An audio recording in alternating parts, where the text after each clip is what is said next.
नमस्कार दोस्तों, मैं वैभव अंशराज आपका स्वागत करता हूं तक्षशिला ट्यूटोरियल के ऑनलाइन चैनल पे। दोस्तों, हम लोग बात कर रहे थे क्लास 12 के फिजिक्स के चैप्टर नंबर 7 के बारे में, जिसका नाम है प्रत्यावर्ती धारा। इसमें दोस्तों हम लोग लेक्चर 7.11 तक कंप्लीट कर चुके थे। आज हम लोग बात करेंगे लेक्चर 7.12 के बारे में। ठीक है दोस्तों, तो आज के सेशन का जो पहला टॉपिक है वो 7वें टाइप का सर्किट है, मतलब जब परिपथ में L तथा C दोनों हो। तो देखिए दोस्तों, यहां मैंने दो फिगर बनाए हैं। इसको हम लोग फिगर 1 नाम दे सकते हैं, ठीक है, और इसको हम लोग फिगर 2 नाम दे सकते हैं। चलिए, अब फिगर 1 में जो है, ठीक है, अब फिगर 1 में जो है यहां पे L और C दो परिपथ दो कंपोनेंट्स हैं, ठीक है, L और C दोनों हैं, ठीक। अच्छा, अभी हमको यहां पे देखना क्या है, हमको ये देखना है कि जब हमने L और C को श्रेणी क्रम में जोड़ा है और उसके बाद हमने क्या किया है, एक विभव स्रोत लगा दिया है, एक प्रत्यावर्ती विभव स्रोत लगाया है, तो क्या होगा, परिपथ में धारा प्रवाहित होने लगेगी। ठीक है।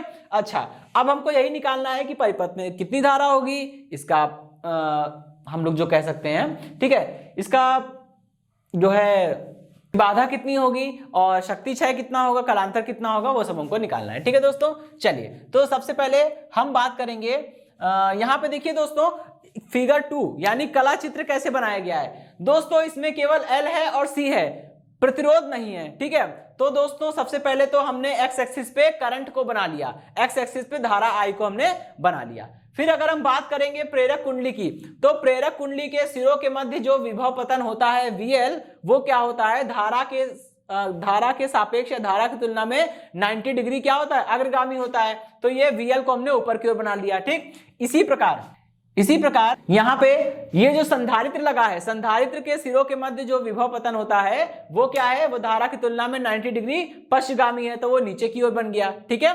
अच्छा, अब यहां पे मैंने बताया था कला चित्र बनाते वक्त हम लोग विभव और धारा को एज अ वेक्टर ट्रीट करते हैं। तो यहां पे समझिए, पहला वेक्टर ऊपर की ओर है, दूसरा वेक्टर नीचे की ओर है। ये दोनों वेक्टर, ठीक है, इन दोनों वेक्टर का परिणामी निकालना है। तो करना क्या होगा, आप लोग 11वीं क्लास में पढ़ चुके हैं कि अगर दो वेक्टर जस्ट एक दूसरे के अपोजिट हो, एक अपवर्ड है एक डाउनवर्ड है, तो इनका परिणामी निकालने का मतलब है जो भी बड़ा हो उसमें से छोटे को माइनस कर दीजिए, ठीक है, वही उनका परिणामी, उनका रिजल्टेंट होगा, ठीक। और परिणामी यानी कि रिजल्टेंट किस डायरेक्शन में होगा, परिणामी हमेशा उसी डायरेक्शन में होगा जिस डायरेक्शन में ज्यादा मैग्नीट्यूड वाला वेक्टर लाई कर रहा है। मतलब जो वेक्टर बड़ा है उसी की डायरेक्शन में रिजल्टेंट आएगा, और रिजल्टेंट कितना होगा, बड़े वेक्टर में से छोटे वेक्टर को माइनस करना होगा। ठीक है। तो चलिए, हम लोग यहां से देख सकते हैं फिगर 2 से, ठीक है, कि परिपथ पर लगने वाला कुल विभव, ठीक है, परिपथ पर लगने वाला कुल विभव कितना हो जाएगा, यह हो जाएगा VL डिफरेंस VC करने पर हमें क्या मिलेगा, V मिलेगा। ठीक है। चलिए, अब सारी वैल्यूज रख दीजिए। VL कितना है, I इंटू XL है, ठीक, और VC कितना है दोस्तों, I इंटू XC है, और V मतलब परिपथ पर लगने वाला कुल विभव कैसे मिलेगा, I इंटू परिपथ की प्रतिबाधा, ठीक। I कैंसिल है, मतलब कैंसिल कर दीजिए, कितना हो जाएगा यहां से, Z is equal to XL difference XC, ठीक है। अच्छा, अब ये क्वेश्चन नंबर 1 हो गई, ये क्वेश्चन नंबर 2 हो गई। इतनी बात तो समझ गए होंगे, ठीक है। अब आइए देख लेते हैं कि LCR परिपथ के लिए जो हमने Z का फॉर्मूला निकाला था, उस फॉर्मूले से हम लोग कैसे इसको वापस रिट्रीव करेंगे। ठीक है, देखिए, Z is equal to under root में R² plus XL difference XC का होल स्क्वायर, यही होता है ना। अच्छा, अब परिपथ में प्रतिरोध नहीं है, जब परिपथ में कोई प्रतिरोध नहीं है तो R इज इक्वल टू 0 रख देंगे, और कितना आ जाएगा दोस्तों, R की जगह रखा 0, 0 का स्क्वायर 0 ही होता है, XL डिफरेंस XC का होल स्क्वायर। ठीक है। अब इसका अंडर रूट हटा देंगे और कितना आ जाएगा, Z is equal to XL difference XC आ जाएगा। ठीक है, बस इतना सा है। तो ये हो गया परिपथ की प्रतिबाधा, ठीक। अब हम निकालेंगे कि परिपथ में कितनी धारा प्रवाहित होगी। इक्वेशन 1 को वापस रिकॉल करते हैं, ठीक है। V इज इक्वल टू कितना हो जाएगा दोस्तों, VL डिफरेंस VC, यहां पे वैल्यू रख दीजिए, V को एज इट इज लिख लीजिए, ठीक है, और VL को लिखेंगे I into XL difference I into XC, ठीक। अभी क्या करना है हमको दोस्तों, हमको धारा का मान निकालना है। निकालिए जरा, कितना हो जाएगा, ये हो जाएगा V अपॉन में XL डिफरेंस XC, और दोस्तों XL डिफरेंस XC क्या है, ये तो Z है, ठीक है। तो यहां से हम लिख सकते हैं कि I इज इक्वल टू क्या आ गया दोस्तों, V अपॉन Z हो गया, ठीक है। ये हमारी इक्वेशन नंबर 3 हो गई, ठीक। अभी हम क्या करेंगे, अब हमें कलांतर निकालना है दोस्तों, ठीक है। कलांतर के लिए फॉर्मूला क्या होता है, हम जानते हैं फॉर्मूला है भाई tan phi is equal to कितना होता है, एक्सएल डिफरेंस XC अपॉन में R, ठीक है दोस्तों। लेकिन यहां पे देखिए होगा क्या, यहां पे भाई प्रतिरोध तो है ही नहीं, जब प्रतिरोध नहीं है तो R is equal to 0 put करेंगे, करिए जरा, कितना हो जाएगा, ये हो जाएगा tan phi is equal to XL difference XC upon में 0 और anything upon 0 is equal to infinity, तो कितना हो जाएगा tan phi is equal to infinity, मतलब फाई इज इक्वल टू कितना हो जाएगा 90 डिग्री और π/2 रेडियन, ठीक है। ये चीज हो जाएगी, मतलब अगर आपका परिपथ LC परिपथ है, अगर आपने जो परिपथ लिया है वो LC परिपथ है, तो LC परिपथ के लिए क्या होगा दोस्तों, LC परिपथ के लिए हमेशा कलांतर, धारा और विभव के मध्य कलांतर कितना होगा, 90 डिग्री होगा या π/2 रेडियन होगा। इस बात को हम लोग ऐसे भी समझ सकते हैं भाई, अगर VL ज्यादा होगा VC कम होगा तो रिजल्टेंट ऊपर जाएगा, ठीक है। मतलब V जो रिजल्टेंट V है, परिपथ पर लगने वाला कुल विभव रिजल्टेंट V जो है वो ऊपर जाएगा, ठीक है। इसका जस्ट उल्टा रिवर्स, अगर VC ज्यादा है VL कम है तो VL और VC का रिजल्टेंट नीचे आएगा, जस्ट डाउनवर्ड, ठीक है। अब चाहे V रिजल्टेंट V अपवर्ड आए चाहे रिजल्टेंट V डाउनवर्ड आए, क्या होगा, वो हमेशा करंट के साथ 90 डिग्री का एंगल बनाएगा, और जब वो करंट के साथ 90 डिग्री का एंगल बनाएगा तो वही तो यहां से प्रूफ हो रहा है, ठीक है। चलिए अब एक छोटा सा लास्ट टॉपिक है, ठीक है, मतलब टॉपिक नहीं है, इसी में जुड़ी हुई चीज है, हमको क्या निकालना है, शक्ति क्षय, ठीक है। करिए जरा, परिपथ में औसत शक्ति क्षय P bar is equal to कितना हो जाएगा, VRMS into IRMS into cos phi, ठीक है ना। चलिए अभी हमको करना क्या है, ये हो गया VRMS इंटू IRMS इंटू ये हो गया R अपॉन Z, ठीक। अब हमको करना क्या है भाई, LC परिपथ है तो Z का मान LC परिपथ के लिए कितना होता है वो हमें यहाँ पे रखना है, ठीक है। बाकी सबको एज इट इज लिखेंगे, VRMS IRMS और ये हो गया R अपॉन में अंडर रूट, सॉरी यहाँ अंडर रूट की जरूरत नहीं है, ये हो गया XL डिफरेंस XC, ठीक है। इसको ब्रैकेट में कर दिया, बस इतना हो गया। ये क्वेश्चन नंबर 4 बन चुकी है, ठीक है, क्वेश्चन नंबर 5, ठीक है दोस्तों। तो ये टॉपिक यहीं पे समाप्त होता है, ठीक। अब हमने सातों प्रकार के प्रत्यावर्ती धारा परिपथ पढ़ लिए हैं और यहाँ पे ये पूरा विभिन्न प्रकार के प्रत्यावर्ती धारा परिपथ जो एक बड़ा सा टॉपिक था वो यहाँ पे क्लोज होता है। अब हम लोग आगे पढ़ेंगे और आगे के कुछ टॉपिक को देखेंगे, ठीक है दोस्तों। चलिए अब हम लोग बढ़ेंगे अपने नेक्स्ट टॉपिक की ओर, और जो हमारा नेक्स्ट टॉपिक है वो वैसे तो बहुत छोटा टॉपिक है लेकिन काफी इंपॉर्टेंट है, ठीक है। क्योंकि इस टॉपिक पे बेस्ड आगे बड़े बड़े टॉपिक आपको मिलेंगे। अगर ये टॉपिक समझ में नहीं आया तो आगे दिक्कत होगी। वैसे ये टॉपिक काफी सुलझा हुआ है, ठीक है। देखिए वाटहीन धारा क्या होती है और इंग्लिश में बोलेंगे तो वाटलेस करंट क्या होती है, ठीक है।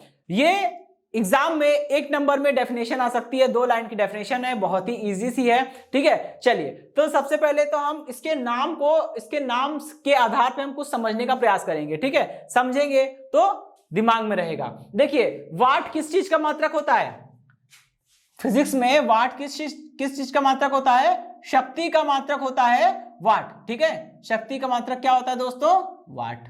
और आपकी जानकारी के लिए मैं बता दूं कि भाप इंजन के आविष्कारक जेम्स वाट के नाम के आधार पर, उनके सम्मान के आधार पर, उनके सम्मान के लिए ही शक्ति का मात्रक जो है वाट रखा गया है, ठीक है। ऐसे बहुत सारे साइंटिस्ट हैं जिनके सम्मान में भौतिक राशियों के मात्रक रखे गए हैं, जैसे बल का मात्रक आइजैक न्यूटन के नाम पे है, ठीक है। बस एक आइंस्टीन है ना, और आइंस्टीन है और कुछ और भी साइंटिस्ट होंगे, लेकिन आइंस्टीन एक ऐसे साइंटिस्ट हैं जो काफी फेमस हैं। ग्रेट साइंटिस्ट होने के बावजूद अभी तक किसी भी भौतिक राशि का मात्रक उनके नाम पर नहीं रखा गया है, ठीक है। बाकी आप देख सकते हैं निकोला टेस्ला के नाम पे चुंबकीय क्षेत्र का मात्रक हो गया, ठीक है। जॉर्ज साइमन ओम के नाम पे प्रतिरोध का मात्रक ओम हो गया। ऐसे बहुत सारी चीजें हैं, ठीक है। तो यहाँ पे चलिए हम लोग अपने टॉपिक पे आते हैं। शक्ति का मात्रक होता है वाट, और यहां लिखा है वाटहीन या इंग्लिश में लिखा है वाटलेस, ठीक है। वाटलेस या वाटहीन का मतलब होता है कि शक्ति है ही नहीं, ठीक है, शक्ति 0 आ जाए। ठीक, तो अब यहां पे इस चीज को समझने का प्रयास करेंगे। देखिए दोस्तों, हम सभी जानते हैं कि अगर किसी भी परिपथ की हम बात करते हैं, अब कोई भी परिपथ हमने बोल दिया तो वो परिपथ 7 प्रकार में से किसी एक प्रकार का ही होगा। उन 7 प्रकार के परिपथ को छोड़कर आपको कोई 8वां प्रकार का परिपथ नहीं मिलेगा। ठीक है, जो हमने बताए थे 7 प्रकार के परिपथ जो हम लोग पढ़ चुके हैं, उन्हीं 7 प्रकार के परिपथों में से कोई एक परिपथ आपको मिलेगा, 7 को छोड़ 8वां प्रकार आपको नहीं मिलने वाला। ठीक है, हम जानते हैं कि परिपथ में शक्ति क्षय का मान कितना होता है, औसत शक्ति क्षय। औसत शक्ति क्षय कितना होता है, P bar is equal to VRMS into IRMS। ठीक है, और cos फाई कितना होता है दोस्तों, R/Z।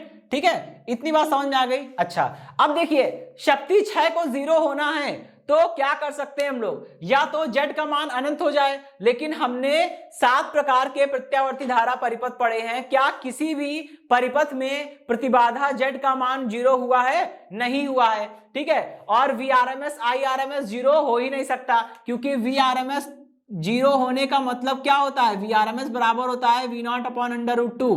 ठीक है, IRMS कितना होता है, I0/√2। और अगर VRMS 0 हुआ है इसका मतलब क्या हुआ कि V0 0 हो जाए। अगर IRMS 0 हुआ है इसका मतलब कितना होगा कि I0 जो है वो 0 हो जाए। अब यहां से हम क्या समझ सकते हैं, हम यहां से ये समझेंगे कि V0 और I0 अगर 0 हो जाएगा मतलब धारा है ही नहीं, क्योंकि V0 धारा का आयाम होता है। ठीक है, मतलब विभव का आयाम होता है V0 और I0 धारा का आयाम होता है। अगर I0 V0 0 हो जाएंगे तो करंट एग्जिस्ट ही नहीं करेगी, तो वो केस तो बिल्कुल ही अलग हो गया, वो तो बिल्कुल ही लीगल नहीं है। बचा क्या, R। अगर मान लीजिए R 0 हो जाए, ठीक है, यदि R बराबर 0 हो जाए तब क्या होगा, P bar is equal to कितना हो जाएगा, P बार यहां पे VRMS IRMS इंटू 0, जैसे ही 0 करेंगे इंटू में सब 0 हो जाएगा और रिजल्टेंट आपका 0 आ जाएगा। मतलब कुछ समझ में आया, यस, कि अगर किसी भी परिपथ के लिए R 0 हो जाए, R है क्या, प्रतिरोध है, अगर किसी भी परिपथ के लिए प्रतिरोध 0 हो जाए तो उस परिपथ में शक्ति क्षय का मान 0 आएगा। यही वाटलेस करंट है। अब इसको थोड़े अच्छे शब्दों में बोलेंगे और कहेंगे कि यदि किसी प्रत्यावर्ती धारा परिपथ में उपस्थित प्रतिरोध का मान 0 होता है तब उस परिपथ में यद्यपि धारा प्रवाहित होती है, परंतु परिपथ में संपूर्ण चक्र के लिए औसत शक्ति क्षय का मान 0 होता है। ठीक है, इसी धारा को या इसी प्रकार की धारा को हम लोग क्या बोलते हैं, वाटहीन धारा बोलते हैं। ठीक, एक बार फिर से सुनेंगे, यदि किसी प्रत्यावर्ती धारा परिपथ में प्रतिरोध का मान 0 हो तब यद्यपि उस परिपथ में धारा प्रवाहित होती है परंतु शक्ति क्षय का मान, औसत शक्ति क्षय का मान 0 होता है। ठीक है, और इसी प्रकार की धारा को हम लोग क्या बोलते हैं, वाटहीन धारा या इंग्लिश में वाटलेस करंट बोलते हैं। ठीक है दोस्तों, चलिए अब मैं आपको बता दूं, जैसे वैसे तो ये बात केवल आइडियल है, ठीक है, मतलब कि एक आदर्श रूप में है, हम लोग इसे प्रैक्टिकल लाइफ या डेली लाइफ में कभी भी हम इसे एक्सपीरियंस नहीं कर सकते। क्यों, क्योंकि ये बहुत ही बिल्कुल ही अलग सी चीज है, बिल्कुल ही इम्पॉसिबल टाइप की चीज है। आप खुद समझिए, शक्ति का मतलब क्या होता है, अगर हमें पता है कि अगर हम किसी भी तार को, मतलब किसी भी उपकरण को चलाते हैं, ठीक है, किसी भी उपकरण को जलाते हैं तो वो उपकरण क्या करता है, बिजली की खपत करता है। हम कोई भी उपकरण खरीदने जाते हैं, देखते हैं और दुकानदार से पूछते भी हैं कि कितने वाट का है, कितने वाट का है। ये पूछने से क्या मतलब है, ये पूछने से मतलब होता है, जैसे मान लीजिए आपने एक हीटर लिया, रूम हीटर, वो रूम हीटर पे या डब्बे पे लिखा है 100 वाट। इसका मतलब क्या होता है, इसका मतलब ये होता है कि 100 वाट का है। अगर आपने इसे 1 घंटा जला लिया, अगर आपने इसे 1 घंटा जला लिया तो 1 यूनिट बिजली जो होगी वो स्वाहा, ठीक है, खत्म हो जाएगी, 1 यूनिट बिजली समाप्त हो जाएगी। ठीक, अगर आपने इसे 2 घंटे जलाया तो 2 यूनिट बिजली समाप्त हो जाएगी। इसी प्रकार अगर आपने कोई आयरन लिया है, मान लीजिए आयरन 500 वाट का है, ठीक है, इसका मतलब क्या हुआ, अगर आपने इसे 2 घंटा जलाया, 2 घंटा यूज किया तो ये 1 यूनिट बिजली खा जाएगा। मतलब आप देख रहे हैं कि सभी उपकरण जो है वो बिजली की खपत करते हैं, और अगर कोई इस तरह का उपकरण बन जाए कि उसमें बिजली की खपत हो ना, तो कितना अजीब बात हो जाएगी, हम यूज करेंगे और बिल आएगा नहीं, जो कि बिल्कुल ही इम्पॉसिबल है। ठीक है, तो यहां पे हम वही चीज समझाना चाह रहे हैं कि भले ही शक्ति क्षय का मान बहुत थोड़ा होगा लेकिन कभी भी 0 नहीं होगा। इवन हम बात करते हैं, मान लीजिए आप ऐसा सोच सकते हैं कि अगर हम एलसी परिपथ की बात करें दोस्तों, एलसी परिपथ के लिए देखिए क्या होता है, एलसी परिपथ के लिए आर जीरो होता है, ठीक है। एलसी परिपथ में आर भैया नहीं होता है, आर जीरो होता है। जब आर जीरो होगा, एलसी परिपथ की हम बात करेंगे तो दोस्तों एलसी परिपथ को अब बनाने में आप कुछ तार तो लगाएंगे, और अगर आप मान लीजिए तार नहीं भी लगाते हैं तो प्रेरक कुंडली जो होगी वो खुद भी क्या होगी, किसी तार की तो बनी होगी, उसका अपना खुद का भी तो कुछ ना कुछ प्रतिरोध होगा। तो कुल मिला जुला के हम ये कह सकते हैं कि सभी प्रकार के परिपथ में प्रतिरोध थोड़ा बहुत होता ही है, कभी भी प्रतिरोध जीरो नहीं हो सकता, ना कभी आर जीरो होगा और ना कभी पी जीरो होगा, ठीक है दोस्तों। अच्छा, अब इस टॉपिक को क्लोज करते समय लास्ट में मैं एक और छोटी सी बात बता देता हूं दोस्तों। हम लोग बचपन में सुनते आते हैं और बोलते भी होंगे, आप लोग भी अपने घरों में सुनेंगे, ठीक है। जो नाइट बल्ब हम लोग रात में यूज करते हैं, हल्की सी रोशनी रहे ताकि हमें थोड़ा बहुत दिख जाए, ठीक है, हम लड़े भिड़े ना, तो इसके लिए क्या होता है, उसको हम लोग सामान्य भाषा में जीरो बोलते हैं जीरो लगा दो या जीरो ले आओ। इसका मतलब क्या होता है, ये नाम क्यों पड़ा, क्योंकि दोस्तों वो जो नाइट बल्ब होते हैं, चाहे वो फिलामेंट वाले हो, चाहे वो नाइट बल्ब एलईडी वाले हों, ठीक है, वो बहुत ही कम वाट के होते हैं। कम वाट का मतलब है कि 5 वाट के हो सकते हैं, ठीक है, 5 वाट के हो सकते हैं, 4 वाट के हो सकते हैं, लेकिन कभी भी वो 0 वाट के नहीं हो सकते। अगर वो 0 वाट के हो जाएंगे तब तो उनको जलाने पर कोई भी बिल नहीं आएगा, जो कि इम्पॉसिबल है, मैं बता चुका हूं। कोई भी उपकरण हो वो कभी भी 0 वाट का नहीं हो सकता, तो उसका वाट इतना कम होता है, 4 वाट 5 वाट, कि वो बिजली की बहुत कम खपत करते हैं, बहुत लंबे समय तक चलेंगे, तब जाके वो 1 यूनिट बिजली को कंज्यूम करेंगे, 1 यूनिट बिजली को खपत करेंगे, ठीक है। तो यहां पे मेरे कहने का मतलब यही है। तो पहली बात, हम लोग अभी तक बचपन से जो बोलते आ रहे हैं, पढ़ते और सुनते समझते आ रहे हैं कि नाइट बल्ब को हम लोग सामान्य भाषा में जीरो बोलते हैं, वो इसलिए जीरो बोलते हैं क्योंकि उसकी जो पावर होती है, उसकी जो मतलब कि पावर रेटिंग होती है, उसका वो 4 या 5 वाट होती है, 4-5 वाट से ज्यादा के नाइट बल्ब आपको नहीं मिलेंगे, ठीक है। मतलब वो बहुत कम बिजली की खपत करते हैं, लेकिन वो बिल्कुल ही बिजली की खपत ना करें, बिल्कुल 0 वाट के हो जाए वो, तो ऐसा पॉसिबल नहीं है, ठीक है। इतना कम होता है उनका वाट कि हम उसे बोलते हैं कि वो लगभग 0 वाट के हैं, ठीक, लेकिन 0 बोलना गलत है, तो हम लोग आज से नाइट बल्ब बोलेंगे, ना कि 0, ठीक है। चलिए, तो ये टॉपिक खत्म हुआ। अब हम लोग बढ़ेंगे इसी टॉपिक के बेस्ड पर इसी के बेसिस पे एक अगला टॉपिक है, ठीक है। चोक कुंडली क्या होती है, वो क्यों इस्तेमाल करें और कैसे इसे यूज करें, ये सब हम लोग जानेंगे अगले टॉपिक में, ठीक है दोस्तों। चलिए दोस्तों, अब हम लोग बात करेंगे अपने अगले टॉपिक के बारे में, ठीक है। हमारा अगला टॉपिक क्या है, चोक कुंडली या फिर चोक कॉइल। देखिए दोस्तों, चोक कुंडली या चोक कॉइल क्या होती है। सबसे पहले तो मैं आपको बता दूं कि यहाँ देखिए जो मैंने डायग्राम बनाया हुआ है, यही वो इसका बेसिक स्ट्रक्चर है, ठीक है। लेकिन इन सभी से पहले हमें ये जानना पड़ेगा कि चोक कुंडली को हम क्यों पढ़ें, ठीक है। तो और चोक कुंडली क्या होती है, ठीक। तो देखिए दोस्तों, अगर हमें किसी दिष्ट धारा परिपथ में, अभी तक हम लोग दिष्ट धारा के बारे में ही तो बात कर रहे थे ना, चैप्टर नंबर 7 से पहले हमने जितना भी पढ़ा था वो हम सेल लगाते थे या बैटरी लगाते थे और हमें करंट मिलती थी, ठीक है। तो वो सब धारा तो दिष्ट धारा थी, और जितने भी विभव हमने लगाए थे सेल या बैटरी के द्वारा वो सारे दिष्ट विभव थे, ठीक है दोस्तों।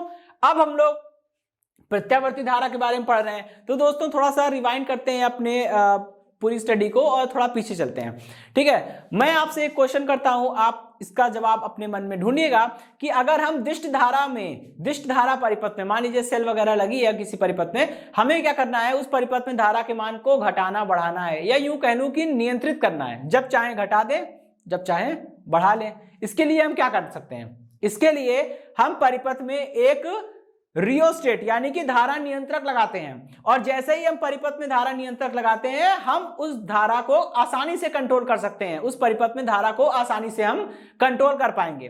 तो बस यही चीज तो है जो हमें समझनी है। अच्छा, तो यहां पे हमें उसी के बारे में पढ़ना है, ठीक। अगर हमें दिष्ट धारा परिपथ में धारा के मान को नियंत्रित करना है तो हम धारा नियंत्रक लगा लेते हैं। लेकिन दोस्तों, अगर मान लीजिए हमारे पास प्रत्यावर्ती धारा परिपथ है, अगर हम प्रत्यावर्ती धारा परिपथ में धारा को नियंत्रित करना चाहते हैं तो क्या रियोस्टेट काम करेगा? बिल्कुल नहीं। तो अब सवाल उठता है कि धारा नियंत्रक अगर काम नहीं करेगा प्रत्यावर्ती धारा परिपथ में, तो धारा को कैसे नियंत्रित किया जाए? तो दोस्तों, प्रत्यावर्ती धारा परिपथ में, जहां पे प्रत्यावर्ती धारा प्रवाहित हो रही हो, उस परिपथ में धारा को नियंत्रित करने के लिए चोक कुंडली का प्रयोग करते हैं। ठीक है, तो यहां से हमें दो जवाब मिल गए। पहला कि चोक कुंडली क्या होती है और चोक कुंडली का यूज क्यों करें। तो दोस्तों, चोक कुंडली वह युक्ति है जिसकी सहायता से किसी प्रत्यावर्ती धारा परिपथ में धारा के मान को नियंत्रित किया जा सकता है। ठीक है, ओके, यही जवाब हो जाएगा इस चीज का कि चोक कुंडली क्या है, और यही जवाब हो जाएगा कि चोक कुंडली को हम क्यों पढ़ें। ठीक, अब दोस्तों इसके आगे हम लोग बढ़ेंगे और इसको 3 मेजर पॉइंट्स में पढ़ेंगे। पहला सिद्धांत, ठीक है, मोस्ट इंपॉर्टेंट है भाई। जब तक हमें पता ही नहीं चल पाएगा कि सिद्धांत क्या है किसी चीज का, तो हम कैसे उसको समझेंगे। ठीक है, प्रिंसिपल। देखिए दोस्तों, प्रिंसिपल मतलब सिद्धांत। ये जो है चोक कुंडली जो होती है वो वाठीन धारा के सिद्धांत पर कार्य करती है। ठीक है, वाठीन धारा, इसीलिए मैंने आपको पहले बता दिया था। तो चोक कुंडली क्या है, वाठीन धारा के सिद्धांत पर काम करती है ये। ठीक, अब हम लोग बात करेंगे इसकी संरचना फिर क्रियाविधि। चलिए दोस्तों, संरचना आपको जैसा यहां पे दिख रहा है बिल्कुल वही संरचना हमको इसी को देखकर उसको डिस्क्राइब करना है, उसी को लिखना है। ठीक है, कुछ भी आपको अलग से रटना नहीं पड़ेगा। जो इस डायग्राम में दिख रहा है सभी को आप बेहतर जानते हैं, समझते हैं, उसी को बस लिखना है।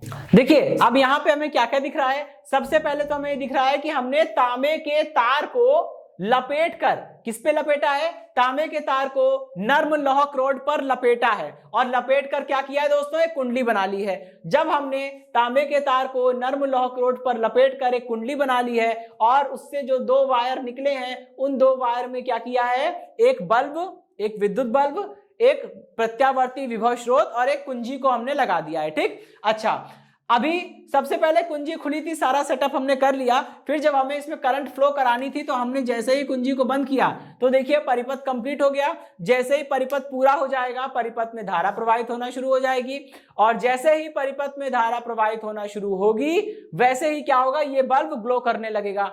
दोस्तों, हर चीज का अपना यूज है। यहां मैंने प्रत्यावर्ती विभव स्रोत इसलिए लगाया है ताकि प्रत्यावर्ती धारा मिले।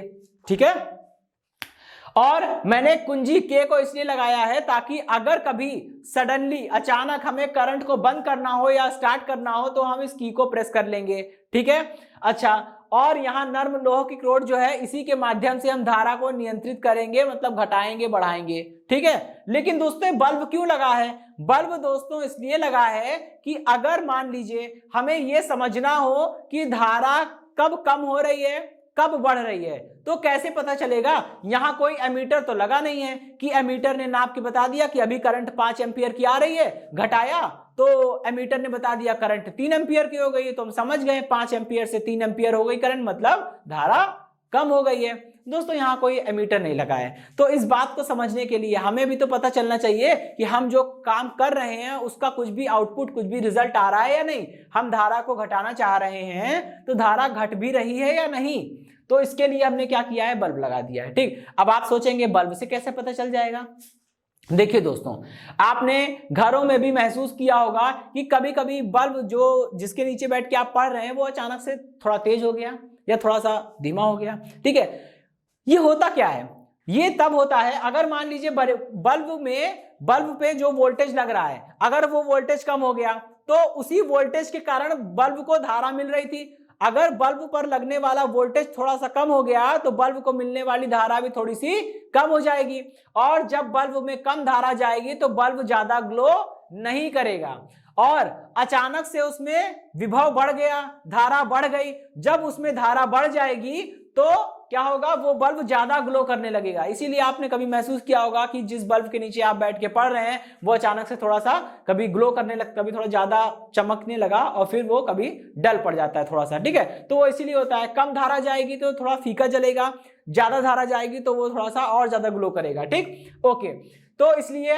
धारा के मान को कम या ज्यादा करने के बाद हमें पता भी चलना चाहिए कि कम हो रही है धारा या नहीं, या परिपथ में कोई प्रभाव पड़ भी रहा है या नहीं। इस चीज को समझने के लिए हमें यहाँ पे एक बल्ब लगाना पड़ा। ठीक, अच्छा, तो कंस्ट्रक्शन में यही सब लिखना है मुझे। ठीक है, अब हम लोग बात करते हैं दोस्तों क्रियाविधि की। तो क्रियाविधि में ये बताएंगे कि कैसे ये काम करता है। ठीक दोस्तों, जब हमको धारा के मान को बढ़ाना होता है, ठीक है, तो हम क्या करते हैं, धारा के मान को बढ़ाने के लिए हम इस नर्म लौह रोड को इस तांबे के तार की जो कुंडली बनाई है, ठीक है, इस तांबे की तार की कुंडली को इस तरह से बनाते हैं कि ये नर्म लोहे की क्रोड चाहे तो जब हम चाहें तो ये इसके अंदर प्रवेश कर सके और जब चाहे तो इसे हम बाहर खींच सकें, ठीक है।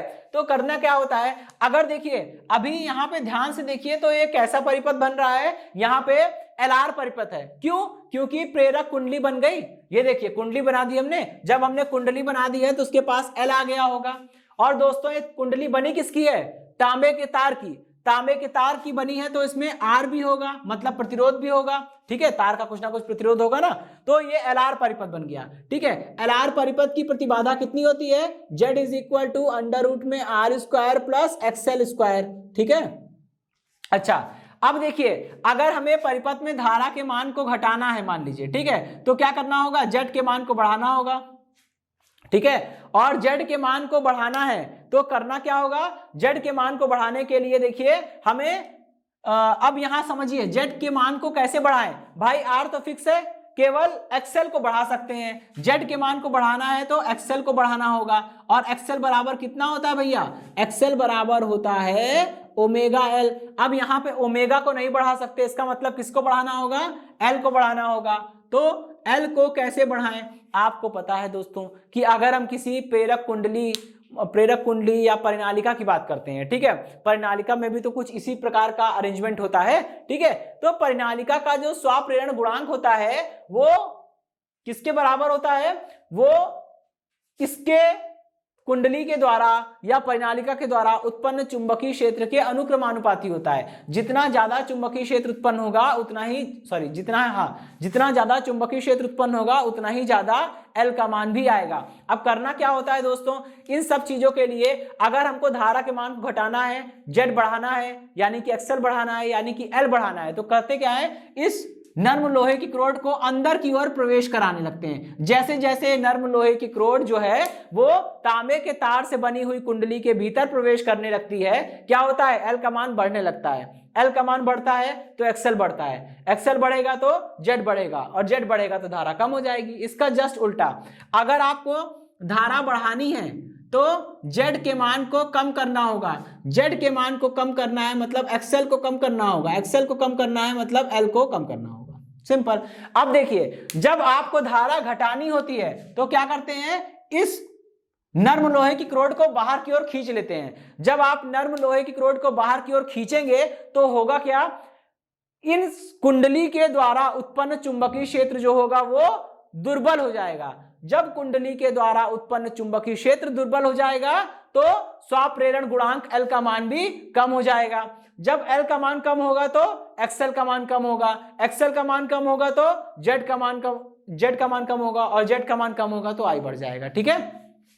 क्योंकि दोस्तों हम जानते हैं, अगर हम एग्जांपल ले लेते हैं एक परिनालिका का, तो परिनालिका के द्वारा उत्पन्न चुंबकीय क्षेत्र कितना होता है? म्यू नॉट NI होता है। लेकिन दोस्तों अगर हम इस परिनालिका के भीतर एक लोहे की रॉड डाल देते हैं तो ये चुंबकीय क्षेत्र कितना हो जाता है? B is equal to mu NI हो जाता है, और फिर हम लोग म्यू को क्या लिख सकते हैं? Mu R into mu naught, और ये NI अपनी जगह पे हो गया। तो दोस्तों आप देख पा रहे हैं कि चुंबकीय क्षेत्र जो है अब B डैश जो है वो कितना हो गया है? म्यू R इंटू B, मतलब पहले का म्यू R गुना बढ़ गया है। और म्यू R लौह चुंबकीय पदार्थों के लिए म्यू R का मान बहुत ज्यादा होता है, करीब 1000 10,000 के आसपास। तो सोचिए केवल एक लोहे की रॉड का प्रवेश करने मात्र से चुंबकीय क्षेत्र कई गुना बढ़ गया है। इसी प्रकार यही काम होता है L के साथ भी, क्योंकि मैं आपकी जानकारी के लिए बता दूं और आप जानते भी होंगे कि हर एक वस्तु का, हर एक कुंडली का स्वप्रेरण गुणांक जो होता है वो उसके चारों तरफ मौजूद वातावरण या चारों ओर मौजूद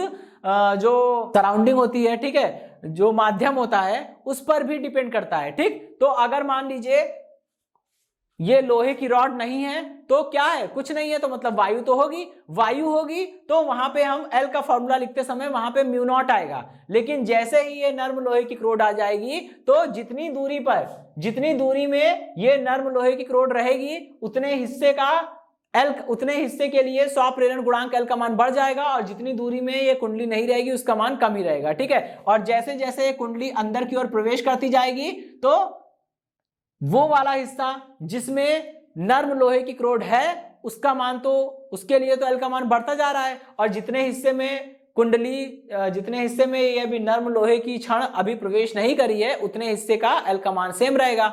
तो धीरे धीरे जैसे जैसे इसको अंदर लाते जाएंगे ये एल का मान बढ़ता जाएगा, इसीलिए आई का मान घटेगा। इसका उल्टा, जब आप इसको बाहर की ओर निकालना शुरू करेंगे तो क्या होगा, ये नर्म लोहे की छड़ धीरे धीरे बाहर जा रही होगी, और जैसे जैसे ये बाहर की ओर निकलती जाएगी एल का मान क्या होता जाएगा, कम होता जाएगा। तो एक्सेल कम होगा, एक्सेल कम होगा तो जेड कम होगा, और जेड कम होगा तो धारा अपने आप बढ़ जाएगी। ठीक है दोस्तों, तो ये तो है इसकी बेसिक सी वर्किंग।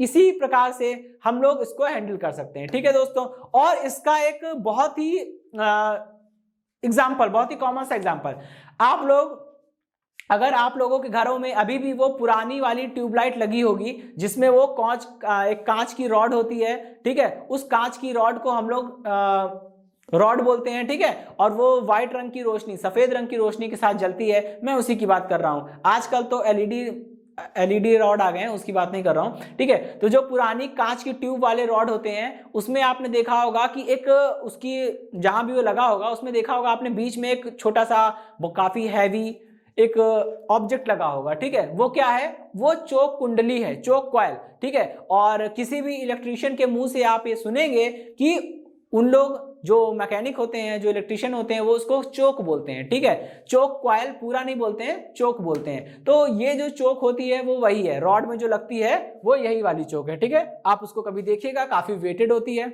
लेकिन वो पुराने वाले रॉड में लगती थी। आजकल के एलईडी रॉड में इस चोक कुंडली की जरूरत नहीं है, और चोक कुंडली को बेलास्ट भी बोलते हैं। ठीक है, चलिए ओके दोस्तों, तो इसी के साथ ये टॉपिक समाप्त होता है, ये सेशन एंड होता है। इस सेशन से जुड़े नोट्स प्राप्त करने के लिए डिस्क्रिप्शन में दिए गए लिंक पर जाके क्लिक कीजिए। ओके दोस्तों, आज के सेशन में इतना ही, मिलता हूं नेक्स्ट सेशन में, धन्यवाद।